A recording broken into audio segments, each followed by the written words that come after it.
مسئلہ نمبر 25، جب آدمی دعا کرے کسی اور کے لیے یا سب کے لیے تو اس میں اپنے کو مقدم کرے۔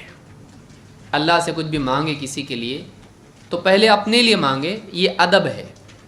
اللہ کے نبی صلی اللہ علیہ وسلم اور آپ سے پہلے نبیوں کا یہی طریقہ رہا ہے۔ مثال کے طور پر نوح علیہ السلام نے اللہ سے دعا کی، مغفرت کی۔ کیا کہا؟ رب اغفر لی ولوالدی ولمن دخل بیتی مؤمنا وللمؤمنین والمؤمنات، اے میرے رب مغفرت کر دے، کس کی؟ میری، پھر اس کے بعد ولوالدی، اور میرے والدین کی، ولمن دخل بیتی مؤمنا، اور جو میرے گھر میں ایمان کے ساتھ داخل ہو، وللمؤمنین والمؤمنات، اور عام مؤمنین اور عام مؤمنات کے لیے سب کی مغفرت کر دے۔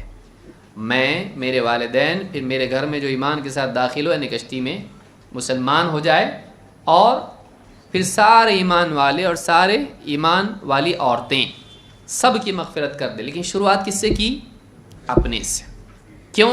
آدمی کہے گا پہلے اپنے نہیں دوسرے کے لیے مانگنا چاہیے، میں زیادہ محتاج ہوں بھائی، مغفرت کا، خیر کا میں زیادہ محتاج ہوں۔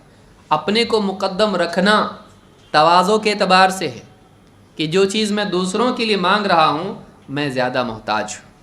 یہ اللہ کی خیر کی حرص کے اعتبار سے ہے کہ اللہ کی خیر اگر ملتی ہے پہلے میں محتاج ہوں۔ تو انسان کو پہلے اپنے لیے مانگنا چاہیے، پھر دوسروں کے لیے۔ یہ بھی دعا کا ادب ہے، یہ سورہ نوح میں اللہ تعالیٰ نے فرمایا۔ اسی طرح سے سورہ ابراہیم میں آپ دیکھیں گے، ابراہیم علیہ السلام نے دعا کی۔ کیا دعا کی؟ رب اجعلنی مقیم الصلاۃ ومن ذریتی ربنا وتقبل دعاء ربنا اغفر لی ولوالدی وللمؤمنین یوم یقوم الحساب۔ دو دعائیں کر رہے ہیں۔ کیا؟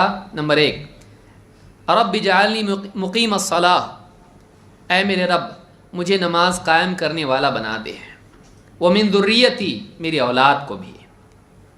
پہلے کس کے لیے مانگ رہے ہیں؟ اے اللہ مجھے نماز کا پابند بنا دے، نماز قائم کرنے والا، اور میری اولاد کو بھی۔ تو پہلے اپنے لیے پھر اولاد کے لیے، چاہے مغفرت ہو یا طاعت ہو، پہلے اپنے لیے۔ ربنا وتقبل دعاء، اور جتا کے کہہ رہے ہیں اے اللہ دعا قبول کر لے، اے اللہ میری دعا قبول کر لے۔ یہ حرص ہے بندے کی، اللہ تعالیٰ سے جتا کے مانگنا چاہیے، اللہ قبول کر میری دعا کو۔ ربنا اغفر لی ولوالدی، اور اے میرے رب میری مغفرت کر دے، میرے والدین کی، وللمؤمنین یوم یقوم الحساب، اور تمام مؤمنین کی مغفرت کر دے اس دن جس دن حساب قائم ہوگا۔ یعنی کون سا دن ہے وہ؟ قیامت کا دن۔ تو میرے والدین کی، اور پھر عام مسلمانوں کی۔ تو اس میں بھی مقدم کس کو کیا؟ اپنے آپ کو۔ یہ ادب ہے دعا کا۔ دیکھیے قرآن کریم میں ہم لوگ غور نہیں کرتے، کئی مرتبہ پڑھتے ہیں لیکن کبھی اس پہ غور کیے ہیں؟ کتنے نے غور کیا کہ پہلے اپنے لیے پھر دوسروں کے لیے مانگنا چاہیے۔ اسی طرح سے آپ دیکھیں گے ابی بن کعب رضی اللہ عنہ فرماتے ہیں ان رسول اللہ صلی اللہ علیہ وسلم کان اذا ذکر احدا فدعا له بدأ بنفسه۔ اللہ کے رسول صلی اللہ علیہ وسلم جب کوئی شخص آپ کو یاد آ جاتا یا آپ کسی کا تذکرہ کرتے اور اس کے لیے دعا کرتے تو اپنے سے شروعات کرتے ہیں۔ یعنی کسی کے لیے دعا کرتے تو پہلے کیا کرتے؟ اپنے لیے، پھر اس کے لیے دعا کرتے ہیں۔